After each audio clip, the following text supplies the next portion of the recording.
Splendor of a king,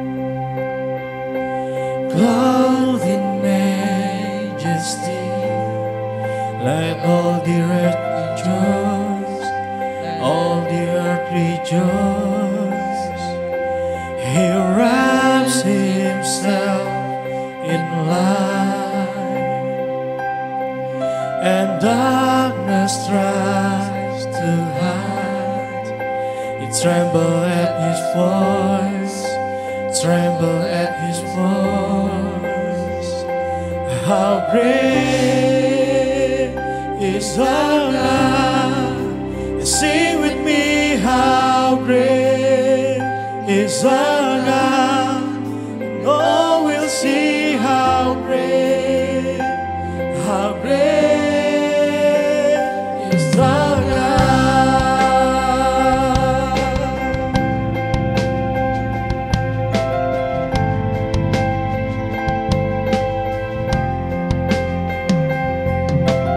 Age to age is hand, proud and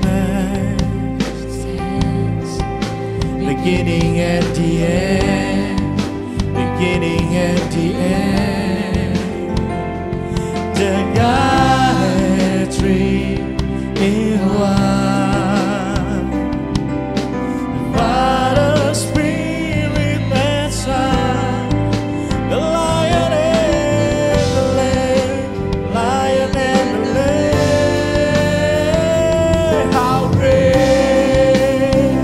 is our God? Sing with me, how great is our God?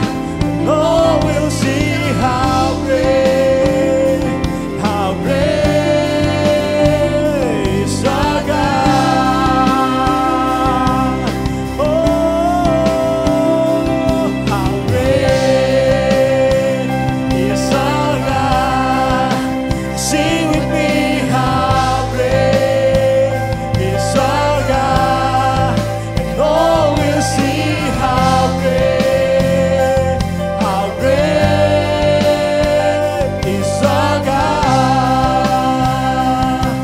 You are name above all names. You are name above all names. You are worthy of all praise. And my heart will sing how great is our God. Come on, let me sing name above all names. Name above all names. 'Cause you are worthy. And my heart will sing how great is our God. Oh, how great is our God. Sing with me, how great is our God. Oh, we'll see how great is our God.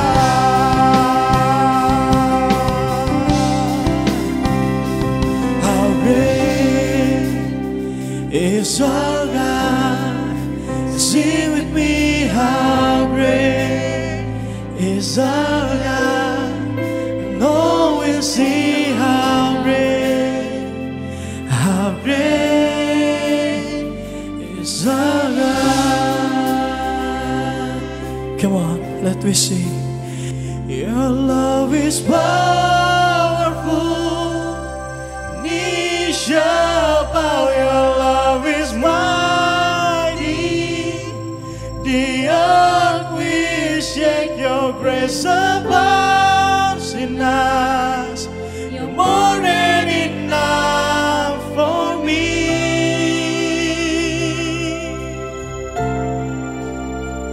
Jesus, you're able to break every chains. Our lives in your hands.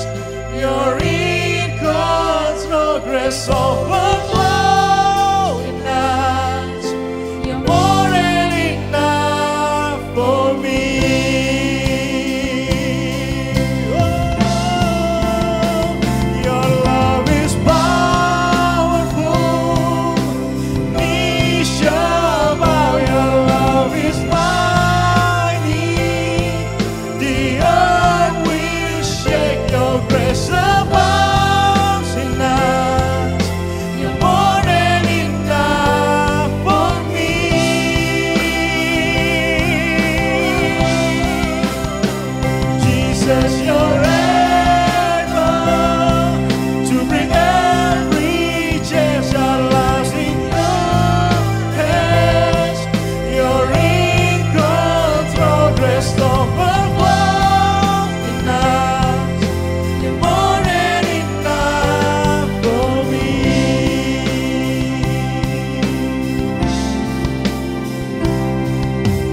Power, mercy, never failing, stronger, deeper, never changing, glorious, faithful, never ending, great is our God.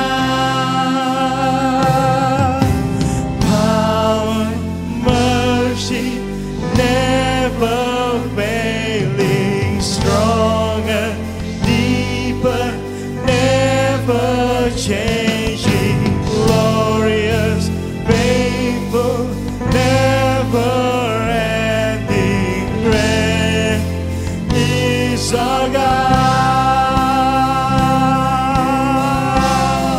Oh, power, mercy, never failing, stronger, deeper, never changing, glorious, faithful, never ending, great is our God. Come on, let me sing now. Your love is powerful, knee shall bow. Your love is mighty, the earth will shake. Your grace abounds in us. You're more than enough for me.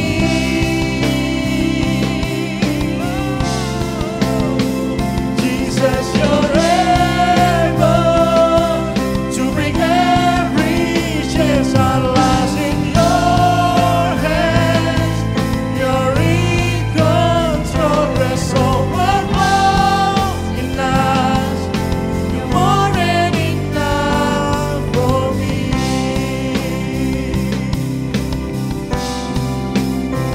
Grace overflows in us. You're more than enough for me.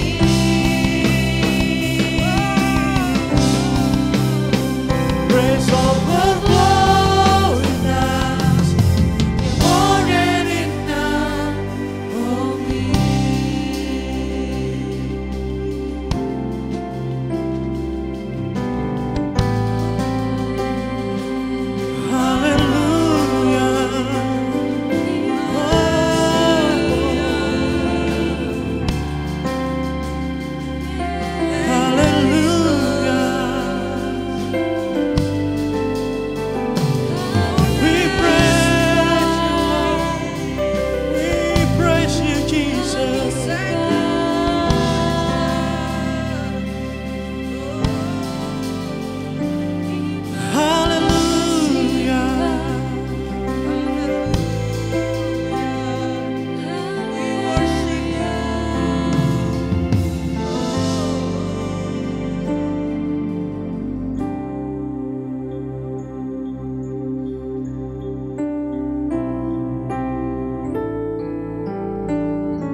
Created the world for you to welcome me.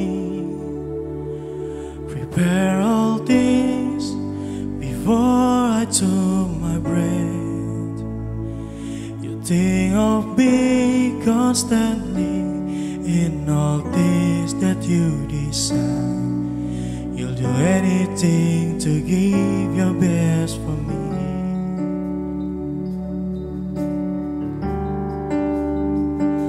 When I go astray, you surely search for me. You never rest until you find my soul. And you do, you rejoice as if I'm your only one. You'll do anything to bring me back to you.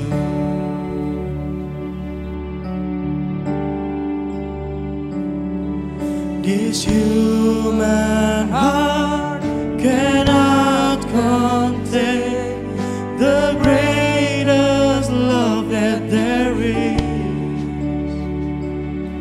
You love me more, you love me more than I know.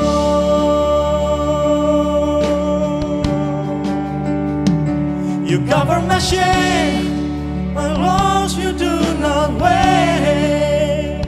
Your hands embrace my weaknesses and flaws. You sacrifice by better price. Send your one, the only Son. You'll do anything to show that you love me.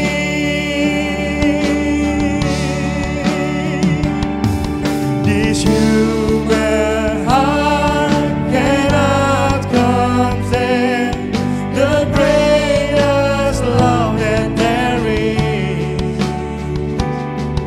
You love me more, you love me more than I know.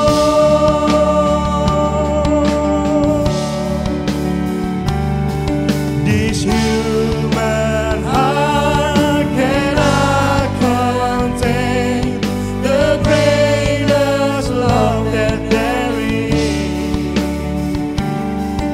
You love me more, you love me more than I know.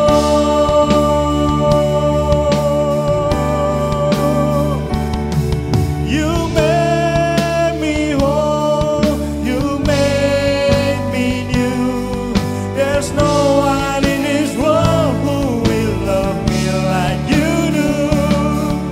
More than what I can feel or what my life can be. It's your love overflowing in me. You made me whole, you made me new. There's no one in this world who will love me like you do. More than what I can feel or what my life can be. It's your love overflowing in me.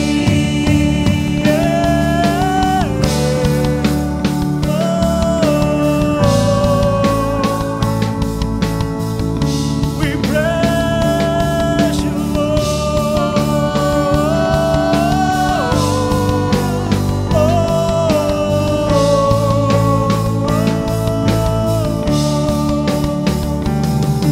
This human heart cannot contain the greatest love that there is. You love me more, you love me more than I know.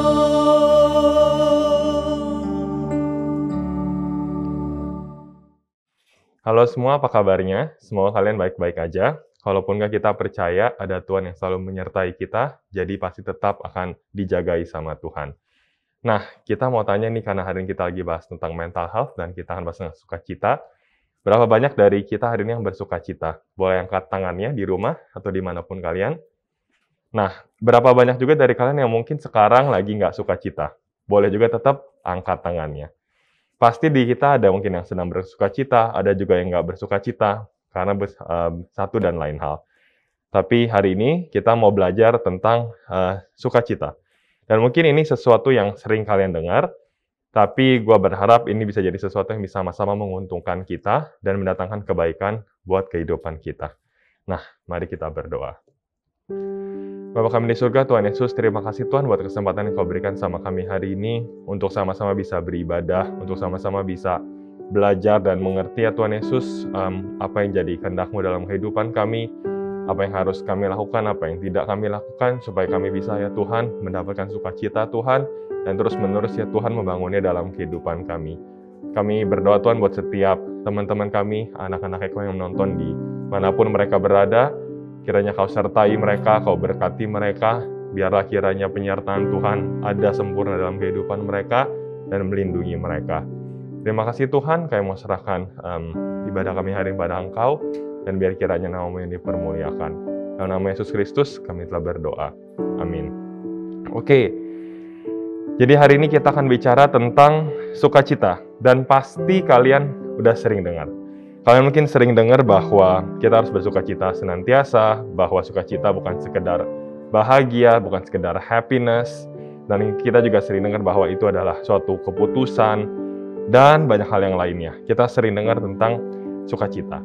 Tapi karena bulan ini kita belajar tentang mental health, sukacita adalah salah satu bagian yang paling mendasar dari mental health kita, maka kita akan ngulang lagi belajar hari ini, dan kita mau sama-sama buka hati kita, buka pikiran kita untuk dapat sesuatu. Dan pertama kita akan mulai dari apa yang tidak perlu dilakukan dan perlu dilakukan untuk kita bisa dapat sukacita. Yang pertama adalah kita tidak hidup dalam masa lalu. Berapa banyak dari kita yang seringkali kehilangan sukacita kita karena kita hidup di masa lalu.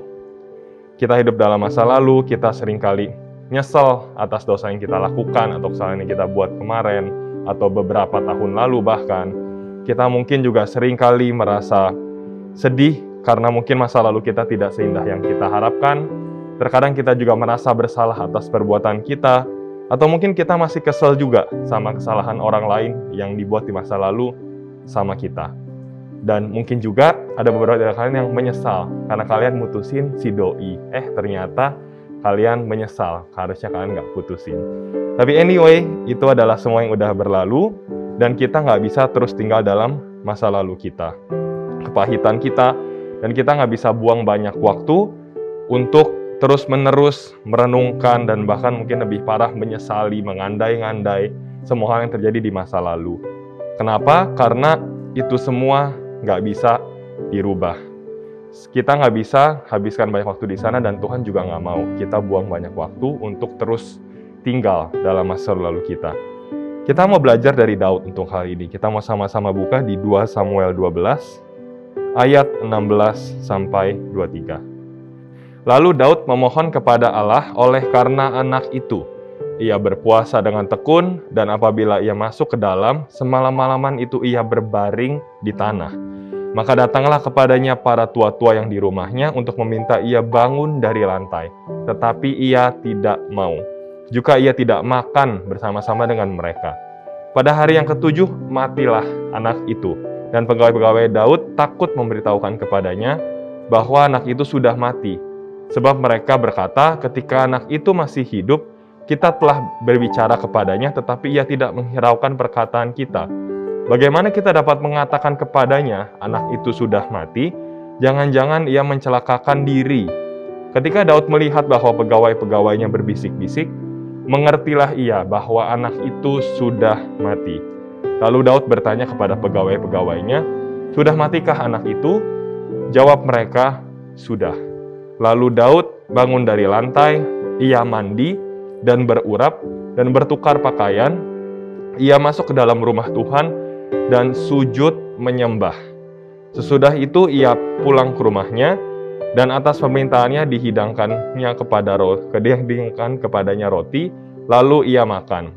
Berkatalah pegawai-pegawainya kepadanya, apakah artinya hal yang kau perbuat ini? Oleh karena anak yang masih hidup itu, engkau berpuasa dan menangis. Tetapi sesudah anak itu mati, engkau bangun dan makan. Jawabnya, selagi anak itu hidup aku berpuasa dan menangis, karena pikirku, siapa tahu Tuhan mengasihani aku sehingga anak itu tetap hidup. Dan ini poin pentingnya. Tetapi ia sekarang sudah mati, mengapa aku harus berpuasa? Dapatkah aku mengembalikannya lagi? Aku yang akan pergi kepadanya, tetapi ia tidak akan kembali kepadaku. Jujur pas baca mungkin kita banyak kali kaget gitu ya. Ini Daud benar-benar se-ekstrem itu. Apakah dia benar-benar peduli sama anaknya? Karena tadinya dia nangis, tiba-tiba dia as if udah move on dalam jangka waktu sekian detik. Tapi satu hal yang jadi poin penting adalah Daud tahu bahwa apapun yang dia lakukan setelah anak itu meninggal, nggak akan bisa ngubah kenyataan bahwa anak itu sudah meninggal. Bahwa dia tidak bisa mengubah masa lalunya, apapun yang dia kerjakan.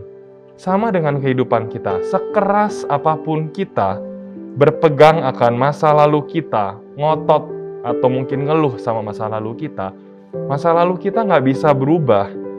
Dosa kita nggak bisa di-cancel, kesalahan kita nggak bisa ditunda, kesalahan orang lain juga nggak bisa dirubah. Semua pengalaman buruk yang kita alami nggak bisa hilang karena kita terus berpegang atau menyimpan itu dalam hati kita. Karena itu biar kiranya kita mau doa supaya kita bisa dapat anugerahnya dan lepas dari hal itu supaya kita bisa bersukacita. Pengorbanan Yesus di kayu salib udah nebus dosa kita di masa lalu, masa sekarang, dan masa depan. Terkait sama dosa-dosa kita yang udah lewat di masa lalu, kalau kita udah minta ampun, Tuhan itu udah lupa. Tuhan nggak inget-inget lagi. Kalau Tuhan aja nggak inget, kenapa kita masih inget dan merasa bersalah sama apa yang kita lakukan di masa lalu? Kalau kita bisa lihat di Ibrani 10, ayat 16-18, di sini dikatakan, sebab setelah ia berfirman, inilah perjanjian yang akan kuadakan dengan mereka sesudah waktu itu. Ia berfirman pula, aku akan menuruh hukumku dalam hati mereka dan menuliskannya dalam akal budi mereka. Dan aku tidak lagi mengingat dosa-dosa dan kesalahan mereka. Jadi apabila untuk semuanya itu ada pengampunan, tidak perlu lagi dipersembahkan korban karena dosa. Jadi karena kita udah dapat pengampunan dari Tuhan, Tuhan sudah mati di kayu salib, udah lewat, dan kita nggak bisa merubah dan meng-cancel dan mengembalikan apa yang udah terjadi di masa lalu. Satu-satunya hal yang bisa kita lakukan adalah kita cuma bisa berdoa dan minta ampun dan fokus untuk kedepannya. Kita harus berubah dan bertobat. Dan mungkin sisi lain kadang kita juga masih terjerat dengan dendam atau kebencian karena kesalahan orang lain di masa lalu. Kita mau balas dendam atau mungkin kita terus nggak senang atau benci sama orang itu. Dendam kita dan benci kita juga nggak bisa ngerubah kejadian yang udah terjadi di masa lalu. Itu juga nggak bisa ngerubah kehidupan orang lain yang kita benci. Malah kita akan dirugikan karena kita terus berpegang sama kepahitan itu. Satu hal yang perlu kita ingat adalah Tuhan selalu ngampunin kita. Masa iya kita nggak ngampunin orang lain yang bersalah sama kita? Kita juga nggak sempurna, kita sering buat salah. Tuhan aja mengampuni kita. Maka kita juga harus belajar pay forward untuk bisa mengampuni orang lain yang bersalah sama kita. Dan yang terakhir, tentang kenangan dan pengalaman buruk. Sesuatu yang mungkin nggak bisa diandan, nggak bisa kita ulang atau nggak bisa kita rubah. Mungkin orang yang kita sayang berpulang ke Bapa di surga.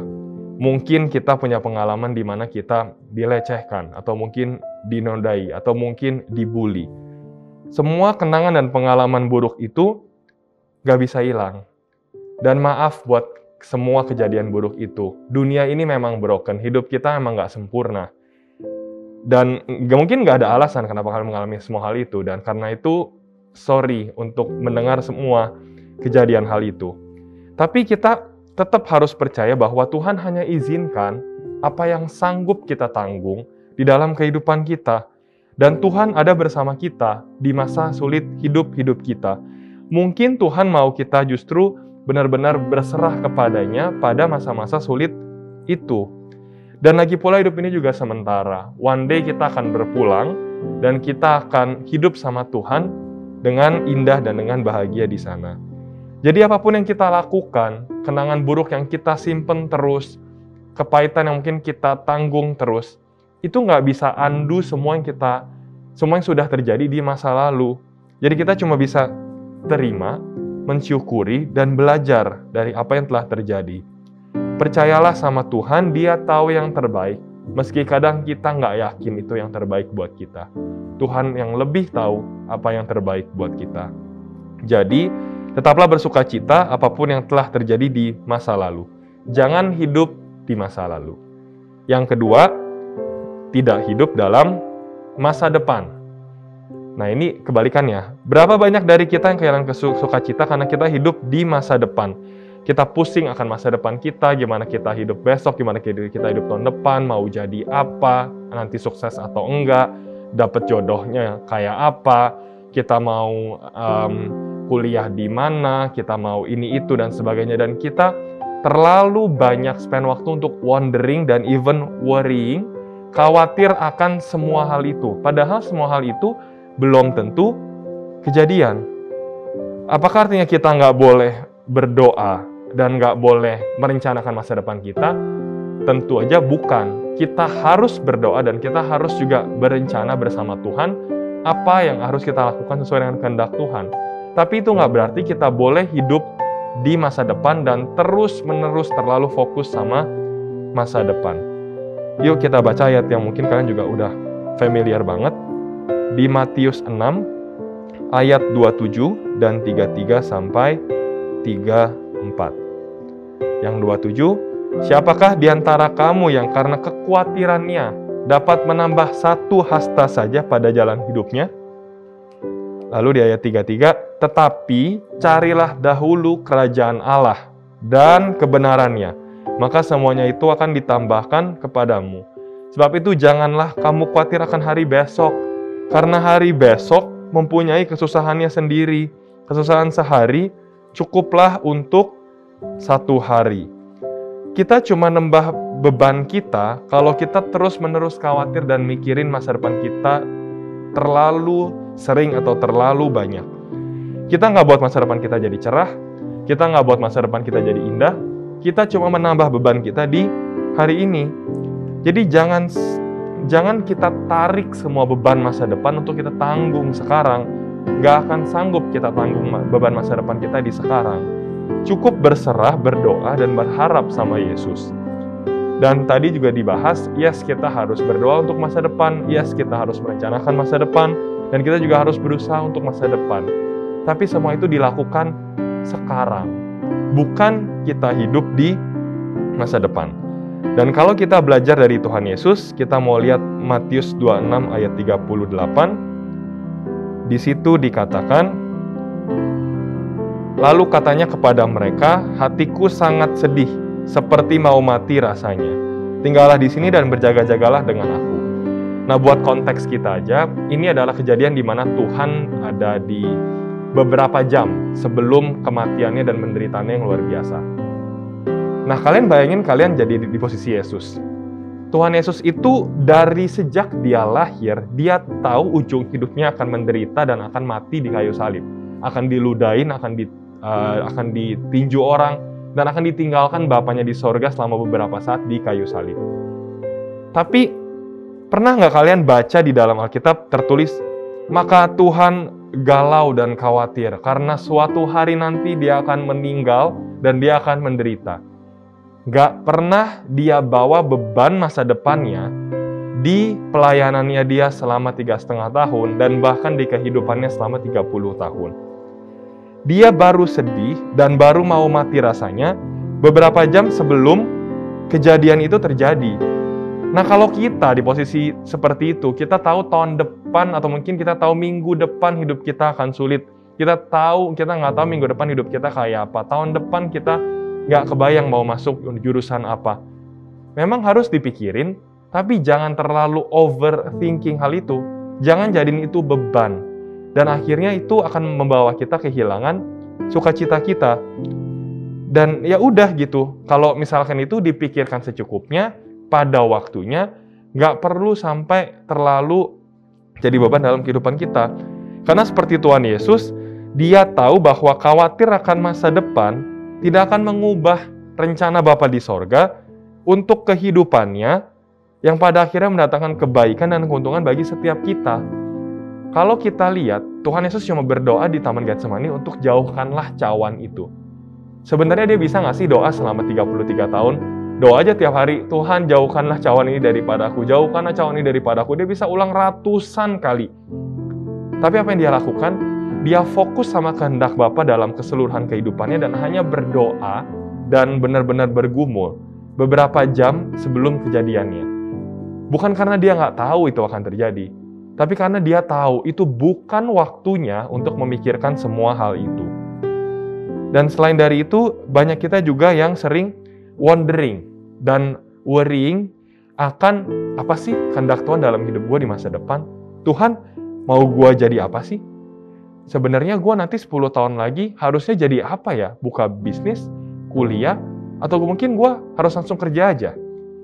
Dan itu nggak salah untuk kalian rencanakan dan doakan di hadapan Tuhan. Yang salah adalah ketika kita terlalu fokus untuk cari tahu the unknown will of God. Kita terlalu sibuk untuk cari tahu kehendak Tuhan yang kita nggak ketahui.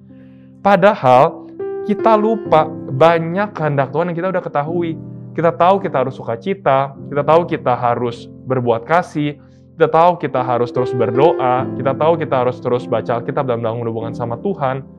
Tapi kita lupakan semuanya itu dan fokus kepada kehendak Tuhan yang kita nggak ketahui. Kita harus fokus melakukan kehendak Tuhan di masa sekarang yang udah kita ketahui. Dan kita berserah dan berjalan sama Tuhan untuk masa depan kita. Tetaplah bersukacita, meskipun kita nggak tahu apa yang terjadi di masa depan kita. Yang ketiga, tadi kan kita udah bahas masa lalu, udah bahas masa depan. Berarti sekarang bahas masa sekarang. Bukan, kita nggak bahas masa sekarang. Yang ketiga adalah hidup di dalam Tuhan. Jadi nggak boleh hidup di masa lalu, nggak boleh hidup di masa depan, tapi kita harus hidup di dalam Tuhan. Kita tahu di dalam Galatia 5 ayat 22-23, sukacita adalah buah roh. Dan kita tahu kita nggak bisa menghasilkan sukacita dari diri kita sendiri. Cuma Roh Kudus yang bisa menghasilkan sukacita dengan kerjasama di dalam kita.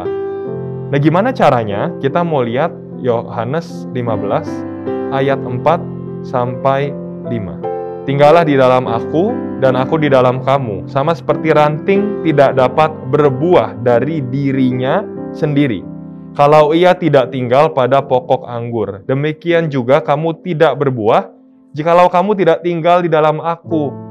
Akulah pokok anggur dan kamulah ranting-rantingnya. Barang siapa tinggal di dalam aku dan aku di dalam dia, ia berbuah banyak. Sebab di luar aku, kamu tidak dapat berbuat apa-apa. Jadi jangan expect kita bisa menghasilkan buah roh tanpa Roh Kudus. Jangan expect kita bisa menghasilkan sukacita tanpa Tuhan. Nggak mungkin. Mungkin itu cuma happiness. Mungkin itu cuma sesuatu yang sementara. Tapi sukacitanya bisa dihasilkan lewat hubungan dan juga pertumbuhan dalam Tuhan. Satu-satunya cara adalah hidup terhubung sama Tuhan. Ranting itu nggak bisa berbuah dari dirinya sendiri. Mau dia berusaha seberapa keras pun, dia nggak akan berbuah. Dan sebaliknya, kalaupun dia nggak berusaha sekeras itu, cukup terhubung sama pokoknya, yang nanti terhubung sama akar, dia akan dapat semua mineral, dia akan dapat semua nutrisi, dan dia akan berbuah dengan sendirinya. Sama dengan kehidupan kita. Gimana cara dapat sukacita? Hanya bisa kita dapat kalau kita terhubung sama Tuhan, secara terus-menerus kita tinggal di dalam Dia dan Dia tinggal di dalam kita. Dan gimana caranya? Kita tuh udah tahu gimana caranya. Kalian pasti udah paham, kita semua udah paham. Kita harus doa, kita harus ngobrol sama Tuhan, kita harus renungan, kita harus saat teduh, baca firman, dengar khotbah, dan lain-lain. Tapi kita nggak ngelakuin, karena mungkin itu nggak menyenangkan di masa sekarang. Padahal itu satu-satunya cara untuk kita bisa bersukacita. Jadi kita harus hidup di dalam Tuhan, jangan hidup di masa lalu dan jangan hidup di masa depan. Hiduplah dalam Tuhan, ikuti apa yang Dia mau, dan lakukan kehendak Tuhan yang sudah kita tahu. Karena kita tahu apa kehendaknya. Kita hanya harus belajar untuk melakukannya. Kalau kita lihat di Yohanes 15 ayat 9-10, lanjutan dari yang tadi, di situ dikatakan, seperti Bapa telah mengasihi aku, demikian juga aku telah mengasihi kamu.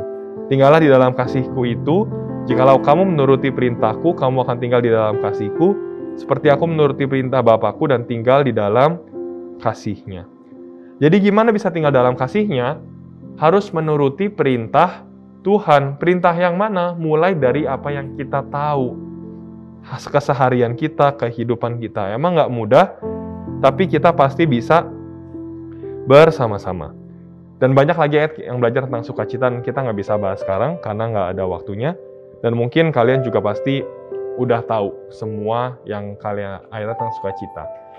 Satu hal yang penting, Roh Kudus yang akan mengingatkan kita akan apa yang perlu kita ingat di waktunya. Nah, gimana bisa ingat kalau nggak pernah baca?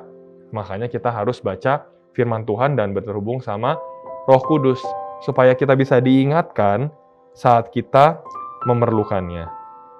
Nah, sebelum saya tutup, saya juga mungkin mau share singkat bahwa saya juga mungkin jauh dari sempurna. Seringkali struggle untuk hidup di masa lalu atau hidup di masa depan.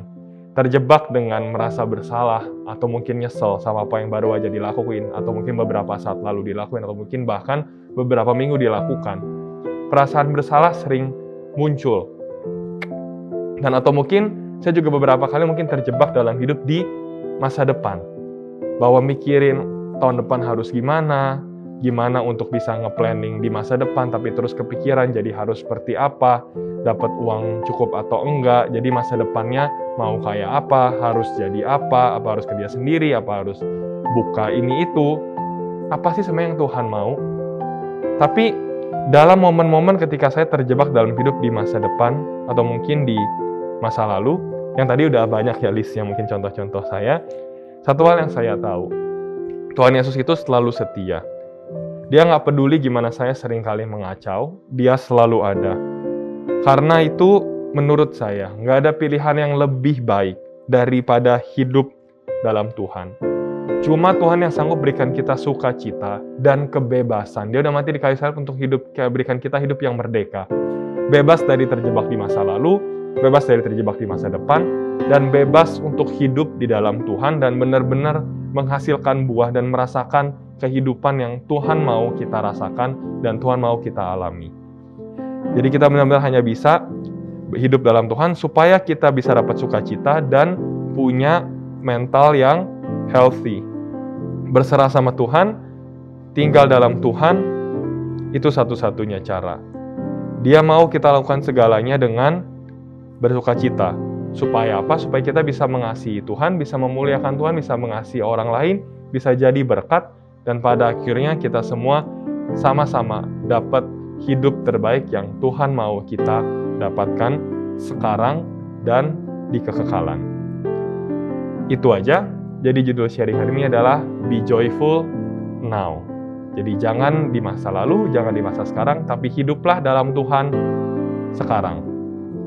Itu aja, semoga memberkati dan mari kita berdoa.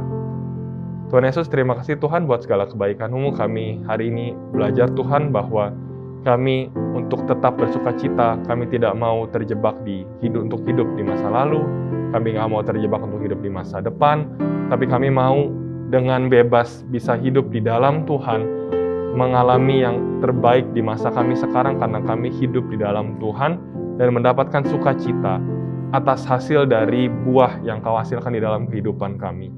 Roh Kudus bantu kami untuk bisa mengerti, Roh Kudus bantu kami untuk bisa terus-menerus dirubahkan, dan Roh Kudus bantu kami biar kami bisa sungguh-sungguh bisa mempraktekkan apa yang kami dengar hari ini. Kami mau menyerahkan semuanya ke dalam tangan-Mu Tuhan, masa lalu kami, masa depan kami, masa sekarang kami, dan keinginan kami untuk mau hidup di dalam Engkau, taat dan tinggal di dalam Tuhan. Kami percaya Engkau ada bersama kami dan menyertai kami. Tolong kami Tuhan, hanya Engkau yang sanggup menolong kami dalam menjalani kehidupan kami agar bisa terus tinggal di dalam Engkau dan Engkau tinggal di dalam kami. Terima kasih Yesus, di dalam nama Yesus Kristus kami telah berdoa. Amin. Have a blessed Saturday.